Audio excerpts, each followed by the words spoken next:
The age of 3D Mortal Kombat had its fair share of characters that were silly or joke characters in general.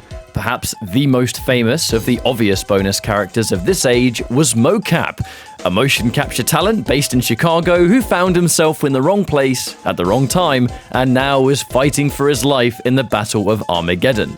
The character itself was added late in development of Deadly Alliance.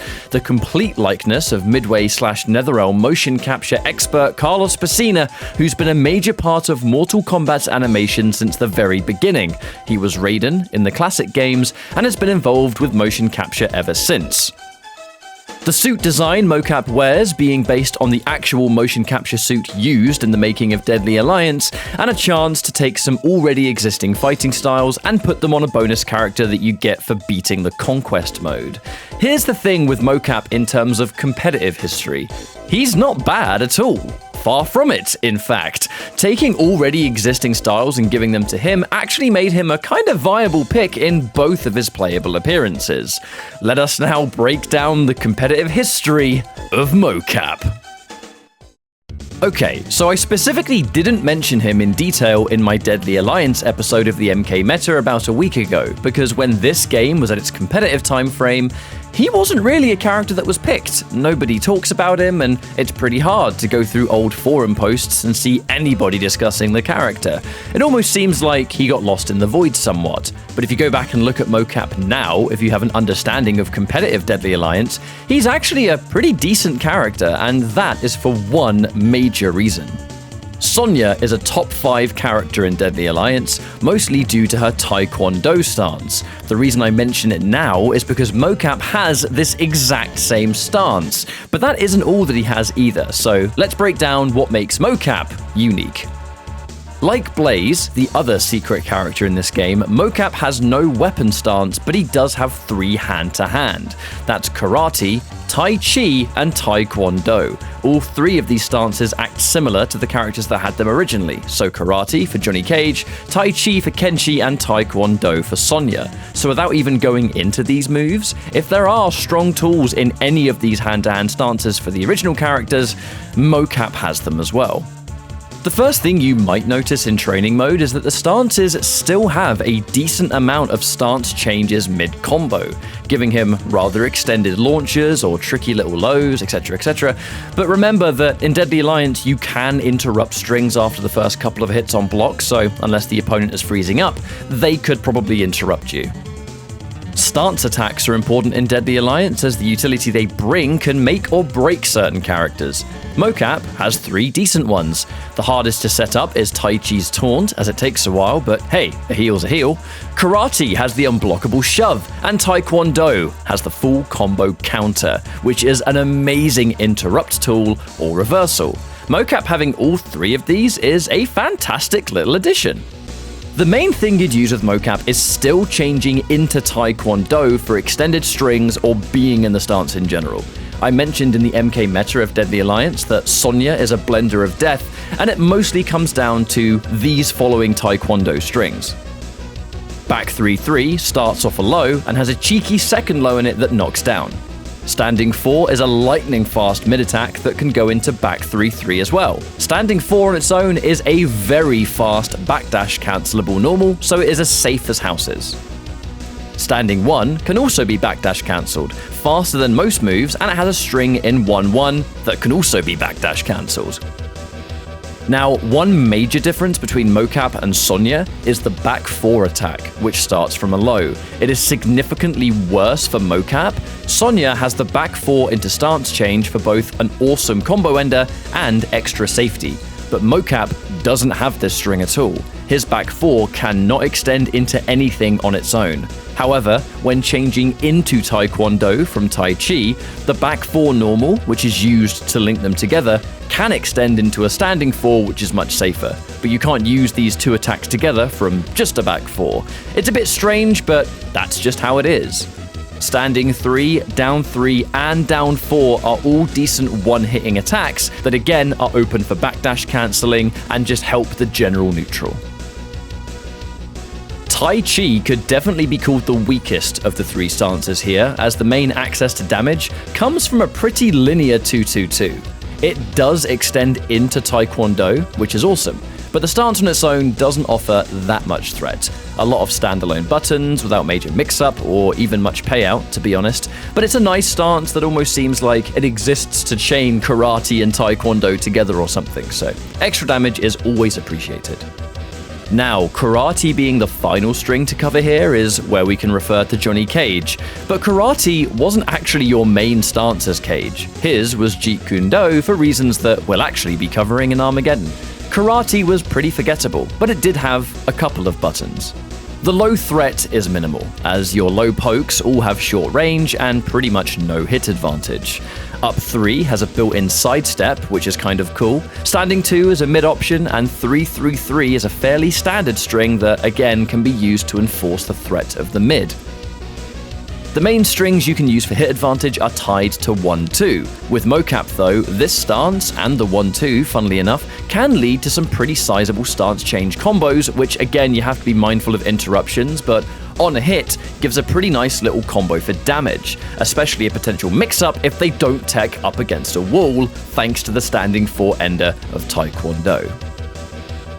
His specials are definitely not very good, a copy-paste job from Blaze for the most part. He's got the fireball that Blaze has, and the charge punch as well.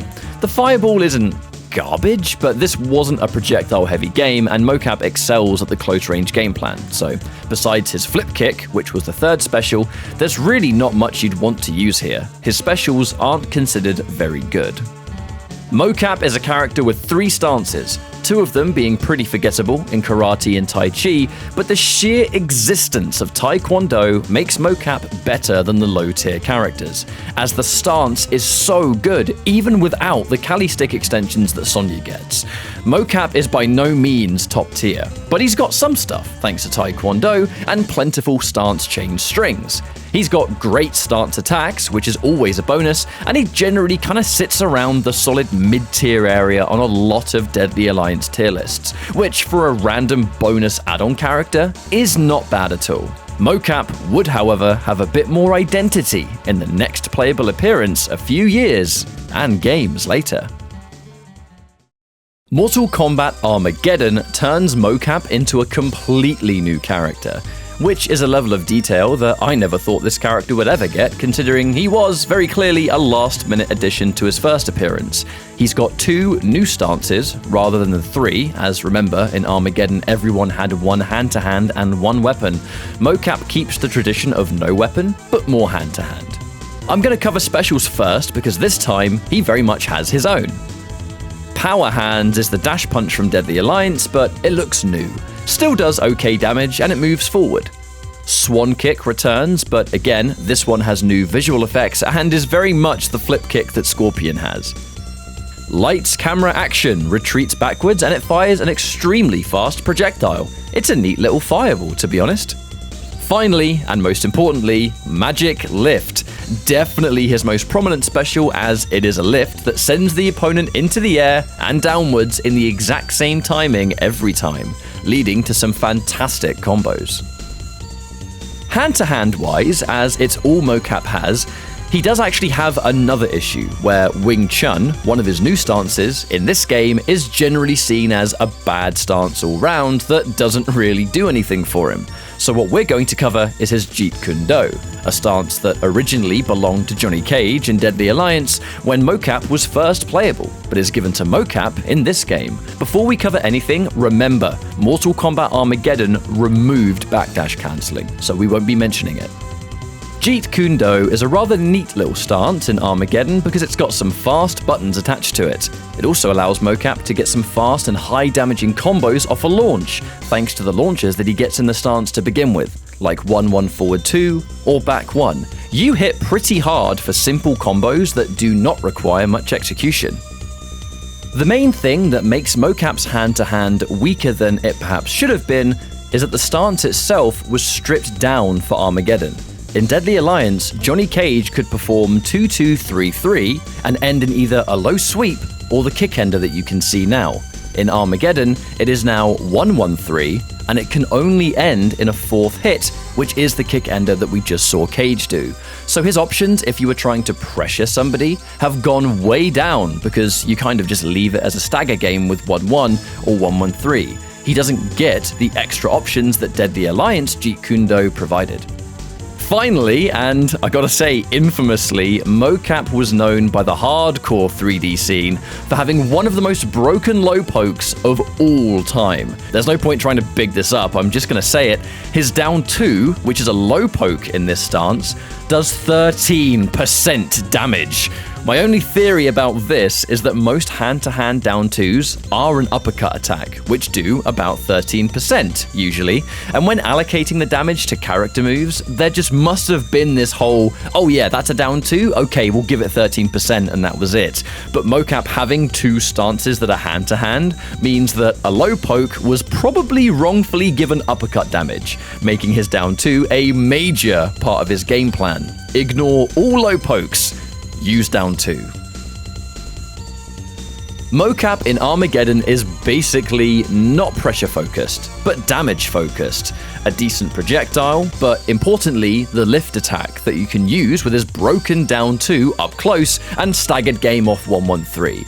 He does get air infinite loops, as does pretty much everyone in Armageddon, but his is tied to the Wing Chun airborne 3-3-2-4 string, which you cancel after the first 2 hits. If one single rep of this is allowed, then he gets more damage still. If anything goes and you're playing for fun, one lift into air infinite and it's GG. He's simple, but not bad at all. Considering he is easy to learn and has some nice utility, Mokap in Armageddon is definitely better than his Deadly Alliance appearance, and it is hilarious hitting 2 down 2s in a row and doing 26% damage to somebody, especially if they don't know just how broken that infamous low poke is. Joke characters can really go either way tier-wise in Mortal Kombat, Bo Raicho being absolute top tier in some of his games, Vomit Infinite included, and other characters being considered maybe not so hot. Mokap sits in the middle as a character that you'd usually consider a throwaway gag, but is actually a lot better than you might have expected. A hybrid of Johnny Cage and Sonya in Deadly Alliance, and a character with his own identity in Armageddon, even if it is due to a 13% low poke, but that is the kind of broken stuff in these old games that I love. Thank you so much for watching. Stick around for more content to come. Check out all my old videos if you're interested in competitive history or the MK meta. We get nerdy about Mortal Kombat over here. See you next time, and if you want to support, maybe consider joining my official Patreon. Bye-bye.